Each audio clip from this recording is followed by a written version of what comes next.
Friends welcome YouTube channel. आज बनने वाले एग्रीगेट कंक्रीट टेक्नोलॉजी का एक इंपॉर्टेंट पार्ट है, क्योंकि जो हम कंक्रीट का निर्माण करते हैं उसका 70% भाग एग्रीगेट के द्वारा ही बनता है। जैसे हम पिछले लेक्चर में पढ़ चुके हैं कि कंक्रीट एक कंपोजिट मटेरियल है जो सीमेंट, एग्रीगेट और वाटर के द्वारा मिलाकर बनाया जाता है। यहाँ पर सीमेंट क्या होता है, यहाँ पर सीमेंट बाइंडिंग मटेरियल है, यानी सीमेंट क्या काम करता है, बांधने का काम करता है एग्रीगेट को। ठीक, तो ये क्या है, बाइंडिंग मटेरियल। एग्रीगेट क्या है, यहाँ पर एक अक्रियशील पदार्थ है। अक्रियशील पदार्थ का मतलब होता है कि भाई सीमेंट पेस्ट के साथ कोई भी अक्रिया नहीं करता है। अगर आपका एग्रीगेट सीमेंट वाटर के साथ कोई रिएक्शन करता है तो वहाँ पर या तो ऊष्मा अवशोषित होगी या फिर ऊष्मा का उत्सर्जन होगा, जिसके कारण जैसे अगर ऊष्मा में चेंजिंग होती है, एनर्जी में कोई भी चेंजिंग आती है, तो इस फार्मूला के according equal to delta MC square. C क्या है यहाँ पर, प्रकाश का वेग, और ये क्या रहता है, हमेशा कांस्टेंट रहता है। अगर आपका एनर्जी में कोई भी चेंजिंग होगा तो आपका सीधे उसके मास में भी डिफरेंस आएगा। अगर मास में डिफरेंस आएगा तो उसके वैल्यूम में चेंज होने वाला है, और जिसके कारण क्या होगा, कंक्रीट या तो एक्सपेंस होगी या फिर कॉन्ट्रैक्ट होगी, यानी कि उसका प्रसार या फैलाव होगा, और जिसके कारण क्या होगा, आपकी कंक्रीट में क्रैक्स आने की संभावना बढ़ जाएगी और इस कंडीशन में दरारें पड़ जाती हैं। ठीक, तो इससे बचने के लिए हमें क्या होना चाहिए, हमारी जो एग्रीगेट है वो हमेशा क्रियाशील होना चाहिए, यानी कि सीमेंट वाटर के साथ कोई रिएक्शन नहीं करनी चाहिए। तो आज के इस लेक्चर में हम पढ़ने वाले हैं क्लासिफिकेशन ऑफ एग्रीगेट। तो चलिए शुरू करते हैं। एग्रीगेट को हम 4 तरीके से डिवाइड करते हैं, अकॉर्डिंग टू सोर्स यानी स्रोत के आधार पर, अकॉर्डिंग टू साइज आकार के आधार पर, अकॉर्डिंग टू शेप यानी कि आकृति के आधार पर, अकॉर्डिंग टू वेट यानी कि भार के आधार पर। तो हम एग्रीगेट को 4 तरीके से बांटने वाले हैं। नंबर 1, अकॉर्डिंग टू सोर्स के आधार पर ये 2 प्रकार की होती है आपकी प्राकृतिक एग्रीगेट कौन सी होती है, जो हमें पर्वतों पहाड़ों से प्राप्त होती है। ठीक, प्राकृतिक मिलावा, जैसे मिलावा एग्रीगेट को मिलावी भी बोल सकते हैं। और आपका दूसरा रहता है कृत्रिम आर्टिफिशियल मिलावा। ये क्या होता है, ये ईंट के टुकड़े की रोड़ी होती है, इसे हम बोल सकते हैं। ठीक, तो प्राकृतिक मिलावा में क्या क्या आता है, प्राकृतिक मिलावा में आपका बोल्डर, बजरी, सिल्ट, क्ले, और कृत्रिम मिलावा में क्या आने वाला है, कृत्रिम मिलावा में आपका ईंट की रोड़ी या फिर आपका धातुमल भी आ सकता है, यहाँ पर धातुमल। लेकिन जो कृत्रिम मिलावा होता है जैसे ईंट की रोड़ी, इसको हम RCC वर्क में यूज नहीं कर सकते। ठीक, RCC वर्क में हम प्राकृतिक मिलावा होता है उसका ही यूज करने वाले हैं। ठीक, क्योंकि जो प्राकृतिक मिलावा होता है उसकी स्ट्रेंथ काफ़ी हाई होती है, वो अक्रियशील होता है, किसी भी यानी सीमेंट पेस्ट के साथ कोई अक्रिया नहीं करता है। तो आई होप आप सीख चुके होंगे कि स्रोत के आधार पर हम जो एग्रीगेट को 2 प्रकार से बांट सकते हैं, प्राकृतिक मिलावा और कृत्रिम मिलावा। ठीक, और जब मिलावा जो भी चट्टान से प्राप्त करता है उसी चट्टान के गुण होते हैं। उस एग्रीगेट के अंदर कौन से गुण विद्यमान होते हैं, जो चट्टान से वह प्राप्त किया जाता है। जैसे आपका आग्नेय चट्टानों से प्राप्त किया जा रहा है या फिर मेटामॉर्फिक चट्टानों से प्राप्त किया जा रहा है, अपसारी चट्टानों से प्राप्त किया जा रहा है, तो उसके अकॉर्डिंग आप अनुमान लगा सकते हैं कि उस एग्रीगेट में वही गुण विद्यमान होंगे। अब हम सेकंड देखने वाले अकॉर्डिंग टू साइज, यानी कि आकार के आधार पर। ये काफ़ी इंपॉर्टेंट होने वाला है। हम पढ़ने वाले according to size. According to size के अनुसार ये 3 प्रकार का होता है। एक तो आपका फाइन एग्रीगेट,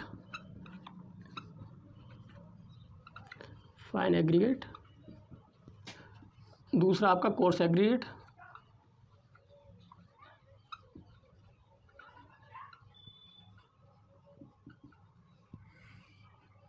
तीसरा आपका रहने वाला है ऑल एन एग्रीगेट यानी मिश्र मिलावा, जिसे हम बोलते हैं।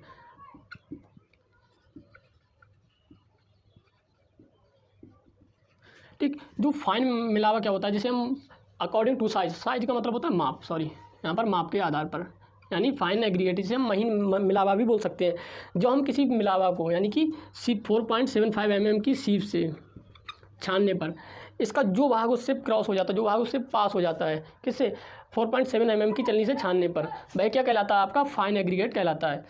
जिसमें आपका सैंड, ठीक, सैंड का आकार कितना होता है, 4.75 mm से कम होने वाला है। ठीक है, अब सेकंड आपका आने वाला है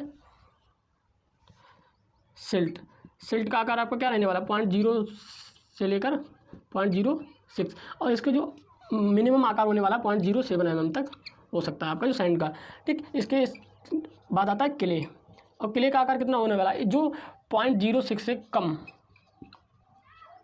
ठीक, तो फाइन एग्रीगेट के अकॉर्डिंग ये 3 प्रकार का हो सकता है आपका सैंड, सिल्ट, क्ले। सैंड वो होता है जो 4.75 mm से लेकर 0.07 mm तक वेरी करता है, और सिल्ट क्या होता है 0.02 mm से लेकर 0.06 mm तक, और क्ले बे पार्टिकल्स जो 0.06 mm से कम होते हैं।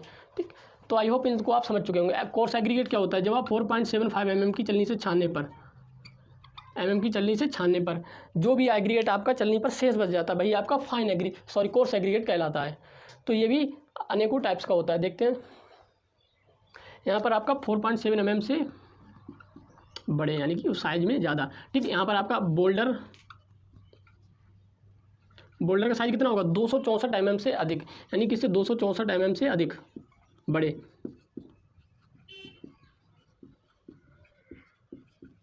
फिर आपका आता है बजरी, और जो बजरी का आकार होता है वो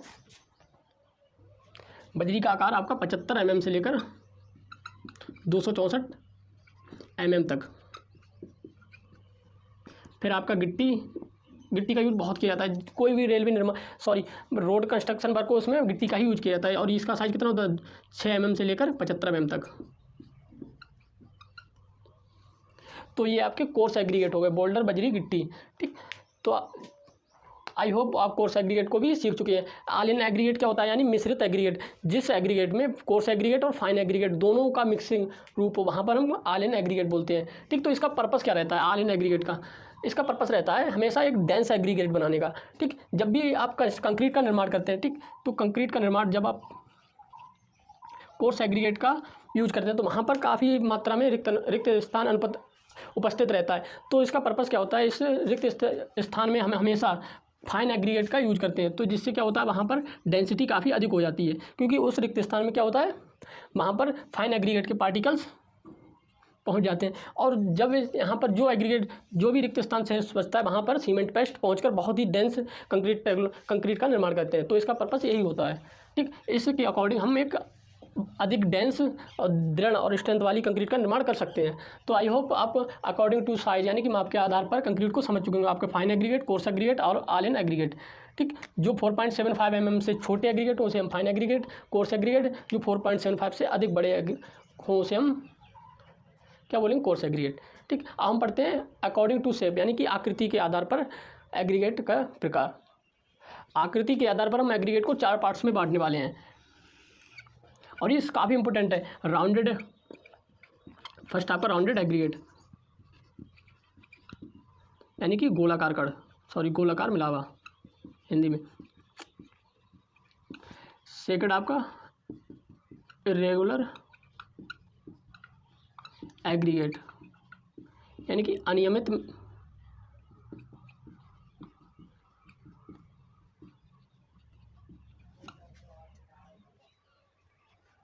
सेकंड आपका एंगुलर एग्रीगेट,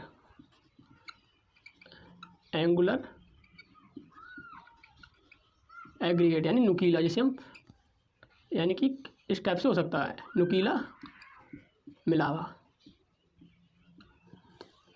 फोर्थ आपका फ्लैंकी या इलोंगेटेड,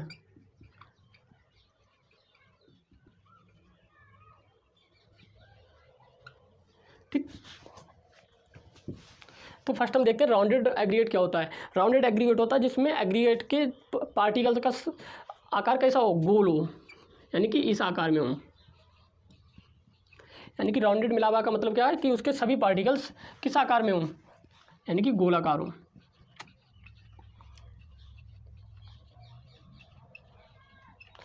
और इरेगुलर एग्रीगेट का मतलब होता है कि उसमें सभी जो पार्टिकल्स विद्यमान हैं वो अलग अलग शेप के हो सकते हैं।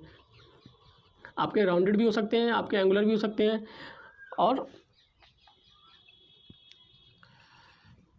एंगुलर मिलावा का मतलब होता है कि उसके जो भी पार्टिकल्स हैं वो नुकीले हों। इसमें इंटरलॉकिंग सबसे ज़्यादा होती है। इंटरलॉकिंग क्या होती है, जैसे हम देखते हैं अभी, और इसमें जो पार्टिकल साइज वो इस टाइप से इलोंगेटेड हो। ठीक, अब हम बात करते हैं राउंडेड एग्रीगेट की। इसमें क्या होता है, इसमें जब भी हम इस टाइप यानी कि राउंडेड एग्रीगेट से हम कंक्रीट का निर्माण करते हैं तो इसमें वर्केबिलिटी तो काफ़ी अच्छी आती है, सीमेंट पेस्ट की काफ़ी कम आवश्यकता पड़ती है। ठीक, कम वाटर सीमेंट रेशियो, यानी कि इसमें क्या होता है, आपका जो वाटर कंक्रीट मिलाना होता है वो कम मिलाना पड़ेगा, कम मिलाकर भी आप अच्छी वर्केबिलिटी गेन कर सकते हैं। लेकिन इसमें एक खासियत है, इससे आप हाई स्ट्रेंथ कंक्रीट का निर्माण नहीं कर सकते, हाई स्ट्रेंथ कंक्रीट का निर्माण नहीं कर सकते। रीजन, क्योंकि इनके मध्य इनके जो पार्टिकल्स होते हैं इनके मध्य कोई भी क्या होती है, इंटरलॉकिंग नहीं होती है, एक दूसरे को कोई इंटरलॉकिंग नहीं करते हैं खुद के। ठीक, इनमें जो भी बाइंडिंग एनर्जी, बाइंडिंग प्रॉपर्टी आती है वो कहाँ से आती है, सिर्फ सीमेंट की वजह से। सेकंड आपका रेगुलर, तो इसमें आपकी इंटरलॉकिंग की प्रॉपर्टी तो आ जाती है लेकिन काफ़ी कम होती है। तो यहाँ भी आप हाई स्ट्रेंथ कंक्रीट का निर्माण नहीं कर सकते। और यहाँ भी नहीं। लेकिन जब आप एंगुलर एग्रीगेट की बात करते हैं तो ये क्या होते हैं, नुकीले होते हैं, और जिसके कारण क्या होती है कि इंटरलॉकिंग फोर्स, यानी कि इंटरलॉकिंग फोर्स जनरेट हो जाती है। यानी कि ये क्या है, यहाँ पर ये क्या हो रही है, इंटरलॉकिंग हो रही है बिटवीन टू पार्टिकल्स, जिसके कारण क्या होती है, फोर्स, यानी कि यहाँ पर फोर्स उत्पन्न हो जाती है। ये स्वयं एक दूसरे को अट्रैक्ट करते हैं, यानी कि बाइंड करते हैं, जिसके कारण हम यहाँ क्या कर सकते हैं, हम हाई स्ट्रेंथ कंक्रीट तैयार कर सकते हैं इस एग्रीगेट की सहायता से। High strength concrete.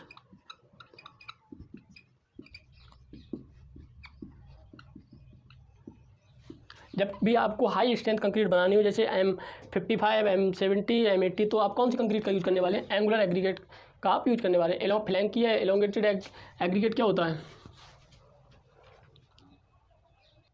Elongated aggregate का मतलब होता है कि इसमें जो इसकी एग्रीगेट की लंबाई होती है वो उसके औसत माप से, यानी कि उसके डायामीटर से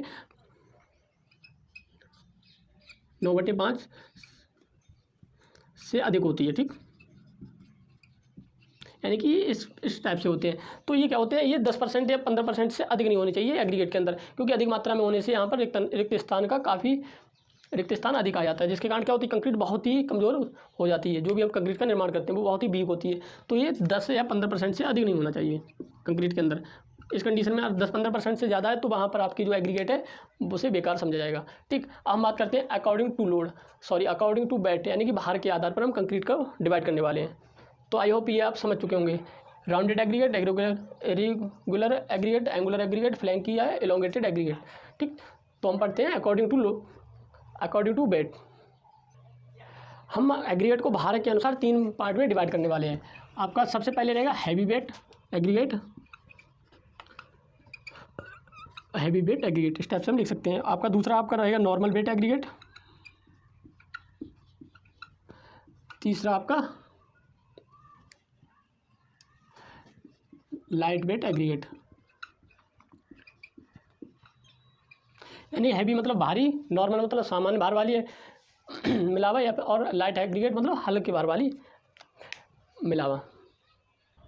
तो हम पढ़ते हैं हैवी वेट एग्रीगेट की सहायता से हम बहुत ही भार वाली कंक्रीट का निर्माण करते हैं। इस एग्रीगेट का जो वो आपकी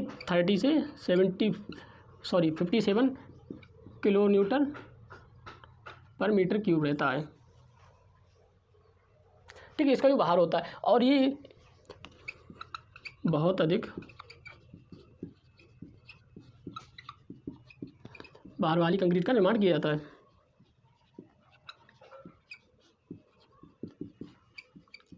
इसमें जो आपकी एक्सरे किरणें या गामा रे किरणें होती हैं, उन इस कंक्रीट को नहीं बेच सकती। इस एग्रीगेट से जो भी कंक्रीट बनाई जाएगी वो आपकी एक्सरे के कवच के रूप में भी काम करेंगी। कंक्रीट का निर्माण होता है। नॉर्मल वेट कंक्रीट में क्या होता है, आपकी 23 से 26 तक किलो न्यूटन पर मीटर क्यूब वाली होती है। और ये क्या होते हैं, ये आपकी ग्रेवल, जो आप ज़्यादातर यूज करते हैं, ग्रेवल, सैंड, बजरी आपकी रहेगी, बोल्डर, ये आपके क्या होते हैं, नॉर्मल वेट एग्रीगेट होते हैं। और इनकी सहायता से आप 15 से 40 MPa तक की कंक्रीट का निर्माण कर सकते हैं। ठीक, जो भी आपकी ग्रेड है, जैसे 15 ग्रेड से लेकर 40 ग्रेड तक की कंक्रीट का निर्माण किससे किया जा सकता है, नॉर्मल वेट एग्रीगेट की सहायता से किया जा सकता है। इसका यूज़ सबसे ज़्यादा किया जाता है नॉर्मल एग्रीगेट का। अब हम पढ़ने वाले लाइट वेट एग्रीगेट। 12 से लेकर 14.5 किलो न्यूटन पर mm क्यूब वाली कंक्रीट का निर्माण किया जा सकता है। ठीक, इसके अंदर आप फ्लाई ऐश का भी यूज कर सकते हैं। फ्लाई ऐश, ज्वालामुखी की राख, स्लैग यानी कि धातुमल, और एक्सपेंडेड क्ले यानी कि फूली हुई मिट्टी। इसका निर्माण ज़्यादातर हम ऊष्मारोधी छतों के निर्माण में या फिर जो हल्की संरचनाओं होती हैं वहाँ पर हम इसका निर्माण करते हैं लाइट वेट एग्रीगेट का। ठीक, तो आई होप आप क्लासिफिकेशन ऑफ एग्रीगेट को आसानी से समझ चुके होंगे। अब हम नेक्स्ट लेक्चर में कैरेक्टरिस्टिक ऑफ एग्रीगेट यानी प्रॉपर्टी ऑफ एग्रीगेट पढ़ने वाले हैं। तो इस लेक्चर को यहीं पर खत्म करते हैं।